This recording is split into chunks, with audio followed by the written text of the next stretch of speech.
दोस्तों, सावन के इस पवित्र महीने के किसी भी सोमवार के दिन शिवलिंग से उठा लाना ये गुप्त चीज भगवान भोलेनाथ के आशीर्वाद से जीवन के समस्त कष्टों से मिल जाएगी आपको मुक्ति। आपके जीवन में होगी धन की वर्षा, बन जाओगे आप करोड़पति। दोस्तों, आज 4 जुलाई 2023 से सावन का पवित्र महीना शुरू हो चुका है। शिव के आने का आगाज ब्रह्मांड के कण कण में हो चुका है। आपको बता दें, सावन का समापन 31 अगस्त 2023 को होगा। सावन का पवित्र महीना भगवान भोलेनाथ को समर्पित होता है। कहा जाता है कि इस पवित्र महीने में जो भी भगवान भोलेनाथ की सच्चे दिल विधि विधान से पूजा पाठ करता है, भगवान भोलेनाथ उसकी हर मनोकामना को पूरा कर देते हैं। लेकिन दूसरी तरफ अगर कोई व्यक्ति शिव पुराण के अनुसार सावन के इस पवित्र महीने के किसी भी सोमवार के दिन शिवलिंग से ये गुप्त चीज उठा कर लाता है और अपने घर पर स्थापित कर देता है, जिसके बारे में हम आपको इस वीडियो में बताने जा रहे हैं, तो कभी भी उस व्यक्ति के घर में धन दाने की कमी नहीं होती है। उस व्यक्ति को अपने जीवन के समस्त प्रकार के दुखों से तो मुक्ति मिलती ही मिलती है। उस व्यक्ति की कोई भी मनोकामना होती है वो भगवान भोलेनाथ के आशीर्वाद से पूरी हो जाती है। दोस्तों, सावन के इस पवित्र महीने में आप ये देखेंगे, जितने भी शिव भक्त होते हैं वो भगवान भोलेनाथ की भक्ति में लीन हो जाते हैं। जितने भी शिव भक्त होते हैं वो भगवान भोलेनाथ की विभिन्न विभिन्न प्रकार से पूजा पाठ करते हैं। भगवान भोलेनाथ के सामने उपाय करते हैं, जल अर्पण करते हैं, शिव जी को मीठा भोग लगाते हैं तथा कावड़ यात्रा आरंभ करते हैं ताकि भोले बाबा का उनको आशीर्वाद मिल सके। और सावन के इस पवित्र महीने के प्रत्येक सोमवार का अपना अपना विशेष और खास महत्व होता है। कहा जाता है, सावन के प्रत्येक सोमवार के दिन अगर कोई भी व्यक्ति भगवान भोलेनाथ के लिए व्रत रख ले तो भगवान भोलेनाथ की कृपा उस पर ऐसे बन जाती है, जिसके बाद उस व्यक्ति के जीवन में उसका काल भी कुछ नहीं बिगाड़ पाता है। भगवान भोलेनाथ के आशीर्वाद से उस व्यक्ति के जीवन में एक सकारात्मक और चमत्कारिक बदलाव आता है और वो व्यक्ति जिस कार्य को भी शुरू करता है उस कार्य में उसको सफलता प्राप्त होती है। लेकिन अगर आप सावन के पवित्र महीने के प्रत्येक सोमवार को भगवान भोलेनाथ के लिए व्रत नहीं रख सकते हैं और शिवलिंग से ये गुप्त चीज उठा करके लाते हैं और अपने घर पे स्थापित कर लेते हैं, जिसके बारे में हम आपको इस वीडियो में बताने जा रहे हैं, तो दोस्तों मान के चलिए आपके घर में कभी भी धन धान्य की कमी नहीं होगी। आपको अपने जीवन के समस्त प्रकार के दुखों से मुक्ति तो मिलेगी ही मिलेगी। भगवान भोलेनाथ की असीम कृपा आप पर सदैव बनी रहेगी। दोस्तों, जिन चीजों के बारे में हम आपको बताने जा रहे हैं, जिनको आपको शिवलिंग से किसी भी सोमवार के दिन उठा करके लाना है और अपने घर पर स्थापित करना है, ये शिव पुराण से हम आपको बताने जा रहे हैं। और सही मुहूर्त पर विधि विधान से अगर सावन के इस पवित्र महीने के किसी भी सोमवार के दिन आप शिवलिंग से वो गुप्त चीज उठा करके लाते हैं और अपने घर में स्थापित करते हैं, जिसके बारे में हम आपको इस वीडियो में बताने जा रहे हैं, तो आपकी कोई भी मनोकामना हो, जैसे लंबे समय से आप नौकरी की तैयारी कर रहे थे तो आपकी नौकरी लग जाएगी, आपका बंद पड़ा व्यापार चल पड़ेगा, आपके जीवन में धन आना शुरू हो जाएगा, धन आने के सारे रास्ते खुल जाएंगे। अगर आप आर्थिक कष्टों में फंसे हुए थे तब ऐसे में आपको आर्थिक तंगी से मुक्ति मिल जाएगी। आपने जो कर्जा लिया हुआ था, जिसके बोझ में आप लोग दबे हुए आ रहे थे, उस कर्ज के माया जाल से आप लोग निकल करके चले आएंगे, क्योंकि यहाँ पर आपको साक्षात भगवान भोलेनाथ का आशीर्वाद मिलेगा। और दोस्तों, ये कहावत तो आप लोगों ने सुनी ही होगी कि भगवान भोलेनाथ ने अगर किसी भी व्यक्ति को आशीर्वाद दे दिया तो उस व्यक्ति का साक्षात काल भी आकर के कुछ नहीं बिगाड़ सकता है। इसलिए अगर आप भी चाहते हैं कि भगवान भोलेनाथ का आशीर्वाद आप पर और आपके परिवार पर सदैव बना रहे, भगवान भोलेनाथ की कृपा से आप अपने जीवन में बहुत ही उन्नति करें, बहुत ही आगे जाएं और भगवान भोलेनाथ का आपको वो वरदान मिले जिसके बाद आप जिस कार्य को भी शुरू करें उस कार्य में आपको सफलता प्राप्त हो, तो दोस्तों पूरी सच्ची श्रद्धा और पूरे विश्वास के साथ पहले तो आप इस वीडियो को लाइक कर दीजिए और कमेंट बॉक्स में तुरंत लिख दीजिए हर हर महादेव ओम नमः शिवाय। दोस्तों, एक काम कीजिएगा, कमेंट बॉक्स में अपनी राशि भी डाल दीजिएगा। आपकी राशि के अनुसार कोई भी ऐसा उपाय होगा जिसको इस सावन के पवित्र महीने में आप करके लाभ पा सकते हैं, तो वो आके हम आपके कमेंट के रिप्लाई में आपको बता देंगे। लेकिन पहले तो आप वीडियो को लाइक कर दीजिए और कमेंट बॉक्स में फिर अपनी राशि डाल दीजिएगा। देखिए, सबसे पहली चीज, अगर आप नौकरी की तैयारी कर रहे हैं और आप चाहते हैं कि आपकी नौकरी लग जाए, तो ये उपाय कीजिए जो हम आपको बताने जा रहे हैं। और ये उपाय करने के बाद मान के चलिए आपकी नौकरी लगना तय है। सावन के इस पवित्र महीने में किसी भी सोमवार के दिन आपको सुबह उठना है, नहाना है, धोना है। आप कांच की शीशी ले लीजिए या प्लास्टिक की शीशी ले लीजिए, इसको आपको पूरा काली मिर्च से भर लेना है। एक बात का ध्यान रखिए दोस्तों, काली मिर्च भगवान भोलेनाथ को बहुत प्रिय है। भगवान भोलेनाथ की पूजा में अगर काली मिर्च का इस्तेमाल किया जाए वो पूजा तुरंत सिद्ध हो जाती है। अब आप क्या करें, आप एक शीशी में काली मिर्च भरे। अब आपको 1 लोटा जल लेना है। 1 लोटा जल लीजिए, उसमें गंगा जल भर लीजिए। गंगा जल मार्केट में 20 रुपए 25 रुपए का मिल जाता है। भगवान भोलेनाथ के मंदिर जाइए, अपना मुंह उत्तर की तरफ करके शिवलिंग पर 1 लोटा जल अर्पित कर दीजिए। जब आप पानी पूरा डाल दें, ये जो शीशी लेकर के आए हैं आप लोग काली मिर्च की, इसको शिवलिंग से छुआइए और अपने घर के पूजा घर पर लाकर के स्थापित कर दीजिए। अपने पूजा घर में रख दीजिए। अब कभी भी आप नौकरी के इंटरव्यू के लिए, पेपर लिखने के लिए, किसी भी चीज के लिए नौकरी से संबंधित घर से बाहर निकलेंगे तो इस शीशी से 1 काली मिर्च उठाइएगा, अपनी जेब में रख दीजिएगा और फिर अपनी नौकरी संबंधित कार्य के लिए जाइएगा। आपकी नौकरी लगने में कोई भी बाधा आ रही थी, वो बाधाओं को ये काली मिर्च सोख लेगी और आपकी मनचाही नौकरी लग जाएगी। दोस्तों, इसको अंधविश्वास मत समझिएगा, ये प्राचीन काल के समय का महा उपाय है। शिव पुराण के अध्याय नंबर 54 में भी इस उपाय के बारे में वर्णन है। ये उपाय साक्षात प्रमाण है आपकी कामयाबी का। शास्त्रों में लिखा उपाय कभी खाली नहीं जाता, 100% व्यक्ति को बलवान और कामयाब बना देता है। आप चाहे तो वहां से भी पढ़ सकते हैं और ये उपाय करने के बाद अवश्य ही आपकी नौकरी लगेगी। इस उपाय को करके कई लोग अच्छी सरकारी नौकरियां पा चुके हैं, लेकिन शर्त यह है कि सच्ची श्रद्धा से ही इस उपाय को करना चाहिए। मन में कोई शंका नहीं होना चाहिए। सच्चे हृदय से भगवान शिव का स्मरण करते हुए कोई भी उपाय या कार्य अगर करते हैं तो उसमें कई गुना बल आ जाता है, शक्ति आ जाती है, जिससे कोई भी आपका नामुमकिन से नामुमकिन कार्य हो वो कार्य परिपूर्ण हो जाता है, सफल हो जाता है। दूसरा उपाय जो हम आपको बताने जा रहे हैं वो एक ऐसा उपाय है जिसको अगर आपने कर लिया तो आपके घर की बरकत होगी, आपके घर की उन्नति होगी। मान लीजिए दोस्तों, आपके घर पर भगवान भोलेनाथ की कला चित्र नहीं है, उनकी मूर्ति नहीं है, भगवान भोलेनाथ के शिव परिवार की कोई मूर्ति नहीं है आपके घर पर, तो दोस्तों सावन सोमवार का दिन बहुत ही पवित्र दिन है। ये मान लीजिए सावन का प्रत्येक सोमवार बहुत ही पवित्र और कल्याणकारी दिन होगा जब आप भगवान भोलेनाथ के शिव परिवार की पूरी मूर्ति लाकर के अपने घर पर स्थापित कर सकते हैं। तो और अगर आपने अपने घर पर ये स्थापित कर दिया तो मान के चलिए दोस्तों, आपके घर पर भगवान भोलेनाथ और भोलेनाथ के पूरे परिवार की वो कृपा बनेगी कि आपके घर की बरकत होगी, आपके घर की उन्नति होगी, आपके घर पर एक सकारात्मक ऊर्जा का वास हो जाएगा। दोस्तों, आपको एक चीज बताते हैं, सावन के इस पवित्र महीने में कहा जाता है कि अगर कोई व्यक्ति भगवान भोलेनाथ को रुद्राक्ष अर्पित कर दे तो भगवान भोलेनाथ की कृपा उस पर बन जाती है। दूसरी तरफ कहा जाता है कि सावन के महीने में आप किसी भी सोमवार के दिन एक रुद्राक्ष की माला लें, भगवान भोलेनाथ के मंदिर जाएं, भगवान भोलेनाथ के शिवलिंग पर आप लोगों को पहले 1 लोटा कच्चा दूध चढ़ाना है दोस्तों, फिर उस शिवलिंग से रुद्राक्ष की माला छुआ करके धारण करना है। इतना कर लीजिए दोस्तों और मान के चलिए रुद्राक्ष की माला धारण करने के बाद भगवान भोलेनाथ की आप पर असीम कृपा बनी रहेगी। शायद ये बात आपको नहीं पता है, जब भगवान भोलेनाथ के आंसू धरती पर गिरे थे तभी ही रुद्राक्ष की उत्पन्नता हुई थी और रुद्राक्ष का इस प्रकार से आपने उपाय कर लिया जैसे हमने आपको बताया है। या तो आप रुद्राक्ष की माला धारण कर लीजिए या इसको लाकर के अपने पूजा घर में स्थापित कर दीजिए और इनकी पूजा प्रत्येक सोमवार को कीजिए। इतना करने भर से आपके जीवन में ही नहीं, आपके पूरे परिवार के जीवन में एक सकारात्मक बदलाव आएगा। भगवान भोलेनाथ के आशीर्वाद से आप लोग अपने जीवन में बहुत ही आगे जाएंगे, बहुत ही विकास करेंगे। अब मान लीजिए दोस्तों, आपके पास पैसा नहीं टिकता है, आप आर्थिक तंगी में फंसे हुए हैं, आपने कोई ऐसा कर्जा लिया हुआ था जिसके बोझ में आप लोग दबे हुए चले आ रहे हैं, तब आपको क्या करना चाहिए? आपको बस सावन के इस पवित्र महीने के किसी भी सोमवार के दिन एक डमरू खरीदना है। डमरू खरीद लाइएगा।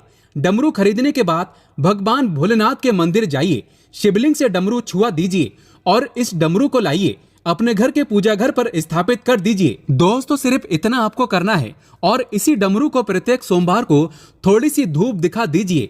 इतना अगर आपने कर लिया तो जिस कर्ज के बोझ में आप लोग दबे हुए चले आ रहे थे, उस कर्ज के बोझ से आपको मुक्ति मिल जाएगी। आपके जीवन में धन चारों दिशाओं से खिंचा हुआ चला आएगा। आपके जीवन में आर्थिक तंगी जो है वो आर्थिक तंगी खत्म हो जाएगी और आपके जीवन में जो पैसा आएगा वो रुकेगा भी, टिकेगा भी और उसमें वृद्धि भी होगी। इसी प्रकार से दोस्तों मान लीजिए आपके बहुत शत्रु हैं जो आपको नुकसान पहुंचाना चाहते हैं, जो चाहते हैं कि आप अपने जीवन में कभी भी आगे ना बढ़ पाएं। कुछ ऐसे आपके शत्रु हैं जो आपको घर पे नुकसान पहुंचाना चाहते हैं। तो आपको क्या करना चाहिए? इस पवित्र महीने के किसी भी सोमवार के दिन आप लोगों को मार्केट से एक पीतल का त्रिशूल खरीदना है। त्रिशूल खरीद करके भगवान भोलेनाथ के मंदिर जाइए। भगवान भोलेनाथ के मंदिर जाने के बाद जो भी भगवान शिव की प्रतिमा रखी हो, भगवान शिव की प्रतिमा से दाएं चरण से इस त्रिशूल से छुआइए और इस त्रिशूल को छुआ करके अपने घर पर पूजा घर में स्थापित कर दीजिए। दोस्तों आपके लाखों शत्रु आपके खिलाफ खड़े हों, वो आपका एक बाल भी बांका या आपका बाल भी नहीं तोड़ पाएंगे, क्योंकि हम आपको वीडियो के शुरुआत में ही बता चुके हैं, यदि भगवान भोलेनाथ ने किसी को एक बार आशीर्वाद दे दिया तो उसका साक्षात काल भी आकर के कुछ नहीं बिगाड़ सकता है। इसी तरीके से दोस्तों मान लीजिए आपके पीछे आपका दुर्भाग्य पड़ा रहता है। आप इस चीज को लेकर के बहुत ही परेशान रहते हैं, उखड़े उखड़े से रहते हैं। आप चाहते हैं कि आपका दुर्भाग्य हमेशा के लिए आपसे दूर चला जाए। तो सावन के पवित्र महीने के किसी भी सोमवार के दिन आप लोग 2 मोरपंख खरीद करके लाइए और अपने घर के पूजा घर पर किसी भी ग्रंथ में दबा करके रख दीजिए। कहा जाता है कि सावन के इस पवित्र महीने में मोरपंख ला करके घर में रखा जाए तो इससे आपका भाग्य उदय हो जाता है। आपका दुर्भाग्य हमेशा के लिए आपको छोड़ करके चला जाता है और अपने जीवन में आप बहुत ही आगे चले जाते हैं, बहुत ही सफल हो जाते हैं। दोस्तों जो काल सर्प दोष होता है वो भी समाप्त हो जाता है। काल सर्प दोष जब व्यक्ति पर लग जाता है तो व्यक्ति का बुरा हाल हो जाता है, नव ग्रह खराब हो जाते हैं, शनि दोष लग जाता है, कर्ज दोष भी बढ़ जाता है। इसलिए मोरपंख अपने किसी भी ग्रंथ में दबा करके अवश्य रखें। दोस्तों तीसरा उपाय है, शिवलिंग पर अगर दुर्वा घास अर्पित की जाए तो भगवान शिव आपको धन दौलत से माला माल कर देते हैं। शिव परिवार सहित आपके ऊपर कृपा बरसती है। भगवान गणेश सुख समृद्धि से आपको परिपूर्ण कर देते हैं। आपके घर में कभी भी पैसों की, धन दौलत की कमी कभी नहीं होती, गरीबी कभी नहीं आती, गरीबी भूल जाती है आपके घर का रास्ता। दोस्तों अब जान लेते हैं सावन सोमवार के व्रत में क्या खाना चाहिए और क्या नहीं खाना चाहिए। अगर आपने सावन सोमवार का व्रत रखा है तो आप इस दिन सात्विक भोजन ही करें। यह निर्जला व्रत नहीं होता, इसलिए इस व्रत में सेंधा नमक से बनी चीजें खा सकते हैं। अगर आपने फल खाने पर संकल्प लिया है तो नमक भूल कर भी ना खाएं। आप फल वगैरह ही खाएं और कुछ मत खाना। व्रत में बाहर का गन्ने का जूस मत पीना, उसमें नमक पड़ा होता है। बाहर का जूस भी मत पीना, उनके बर्तनों में भी नमक पड़ा होता है और वो नमक आपके मुंह तक जाएगा तो आपका व्रत खंडित हो जाएगा। व्रत में डब्बा बंद जूस नहीं पीना चाहिए, उसमें कई केमिकल पड़े होते हैं जिससे व्रत टूट जाता है। दोस्तों सावन में कई बार शुक्रवार का दिन पड़ जाता है तो खट्टा भूल कर भी मत खाना, क्योंकि माता संतोषी इस दौरान जागृत अवस्था में हो जाती है, वो रुष्ट हो जाएंगी। इस दिन आप पानी पूरी, इमली की चटनी वगैरह, खट्टे फल वगैरह जाने अनजाने में भी मत खाना, क्योंकि इससे माता संतोषी क्रोधित हो जाएंगी। एक बार माता संतोषी रुष्ट हो गई तो आपको जिंदगी भर कष्ट भोगना पड़ेगा। माता रानी भोली हैं, पर सावन के महीने में जो भी शुक्रवार के दिन खट्टा खाता है उसे परेशानी और माता के क्रोध का सामना करना ही पड़ता है। सावन में साधारण नमक फलों पर लगाकर या अमरूद के बीच में भरकर भूल कर भी नहीं खाना चाहिए। आप सेंधा नमक फलों पर लगाकर खा सकते हैं। सावन के व्रत में चाय आप पी सकते हैं, लेकिन चाय में नमक मत डालना, इससे हड्डियां गल जाती हैं। सावन के व्रत में दूध नहीं पीना चाहिए, इससे भगवान शिव क्रोधित हो जाते हैं। सावन में हल्दी मिलाकर दूध पीने से भयंकर श्राप लगता है। सावन में बच्चों को दूध पी लेना चाहिए, पर घर में बड़ों को दूध नहीं पीना चाहिए। यदि सावन का व्रत अगर आपने मीठा रखा है तो आप खीर पराठा या दही पराठा खा सकते हैं। आप चाहें तो सेंधा नमक से बने आलू के पकवान खा सकते हैं। आलू की सब्जी कुट्टू के आटे की रोटी के साथ खा सकते हैं, लेकिन आटा ध्यान से देख लें, पुराने आटे में कीड़े पड़ जाते हैं जिससे आपका व्रत खंडित हो सकता है। व्रतधारी को सावन सोमवार के व्रत में आटा, बेसन, मैदा, सत्तू, अन्न और अनाज का सेवन नहीं करना चाहिए। इसके अलावा अन्य किसी भी व्यक्ति को मांस, मदिरा, लहसुन, प्याज इत्यादि का भी सेवन नहीं करना चाहिए। वहीं व्रत रखने वाले व्यक्ति को धनिया पाउडर, मिर्ची पाउडर, सादा नमक का सेवन भूल कर भी नहीं करना चाहिए। सावन में चाहे आपका व्रत हो या ना हो, किसी भी व्यक्ति को कड़ी पकौड़ा नहीं खाना चाहिए। और वहीं पत्तेदार सब्जियां, पालक, मेथी, लाल भाजी, बथुआ, पत्ता गोभी जैसी सब्जियां या साग सब्जियां भूल कर भी नहीं खाना चाहिए। ये जहर के समान मानी जाती हैं। इसमें कीड़े आ जाते हैं, सांप, बिच्छू वगैरह आ जाते हैं। और जो भी व्यक्ति सावन में बैगन की सब्जी खाता है, उस व्यक्ति को घोर पाप लग जाता है। इसी कारण लोग द्वादशी और चतुर्दशी पर बैगन नहीं खाते। पत्तेदार सब्जियां क्यों नहीं खाई जाती, इसके पीछे एक कथा है, मैं आपको बताऊंगा। दोस्तों, सावन के पवित्र महीने में कौन सी गलतियां नहीं करना चाहिए? ये गलतियां पाप का भागीदार तो बनाती ही हैं, साथ ही साथ ऐसा व्यक्ति नरक में अटका रह जाता है। सावन में घर के सभी लोगों को सुबह जल्दी उठना चाहिए और जितना जल्दी हो सके कम से कम पहला सावन स्नान अवश्य करें। परिवार में सबको स्नान करना चाहिए।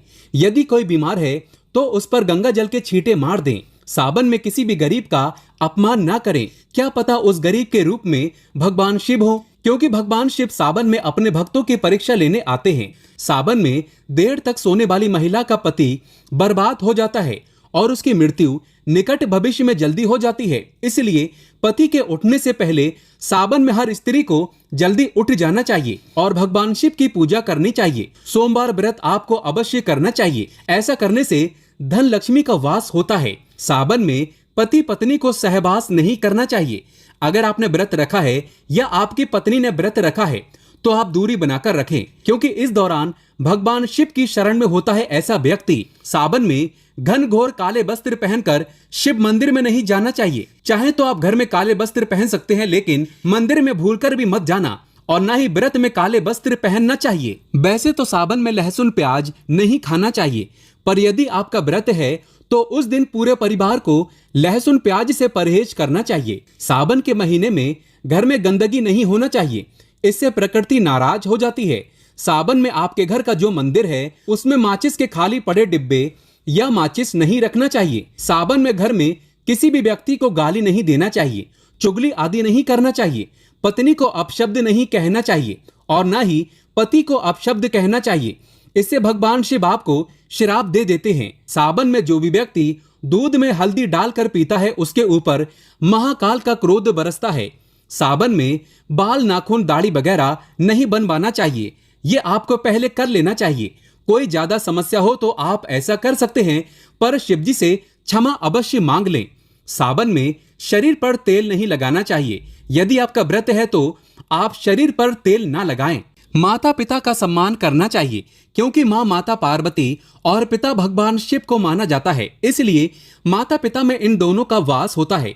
माँ पिता का आदर करने से भगवान शिव और माँ पार्वती प्रसन्न होती हैं। सावन में देवी देवता से जुड़ी कोई भी शुभ चीज उपहार के तौर में कभी किसी को मत देना, नहीं तो भगवान शिव आपके घर से सदैव के लिए चले जाएंगे। दोस्तों, आप जानते हैं सावन के इस पवित्र महीने में शिवलिंग पर कौन कौन सी चीजें नहीं चढ़ाना चाहिए जिससे आपको पाप ना लगे। शिव पुराण के अनुसार शिव भक्तों को कभी भी भगवान शिव को तुलसी, हल्दी और सिंदूर सहित ये 6 वस्तु नहीं चढ़ाना चाहिए। पौराणिक कथा के अनुसार केतकी के फूल ने ब्रह्मा जी के झूठ में साथ दिया था, जिससे नाराज होकर भगवान भोलेनाथ ने केतकी के फूल को श्राप दिया। इसलिए केतकी का फूल शिवलिंग पर नहीं चढ़ाया जाता और वहीं नारियल का पानी भी शिवलिंग पर कभी भी अर्पित नहीं करना चाहिए।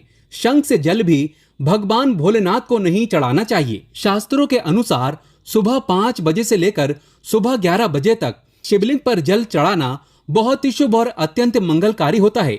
कभी भी शाम के समय शिवलिंग पर जल ना चढ़ाएं। शास्त्रों के अनुसार शिवलिंग पर काली मिर्च चढ़ाने से रोगों का नाश होता है।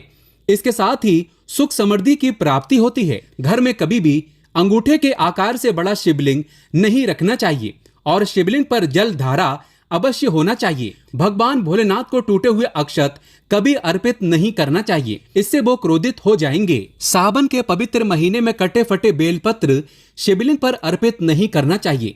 बेलपत्र की संख्या 3 होना चाहिए। बेल पूरे साबुत होना चाहिए। लेकिन आप 6 महीने पुराना बेलपत्र भी शिवलिंग पर अर्पित कर सकते हैं, लेकिन वो कटा फटा ना हो।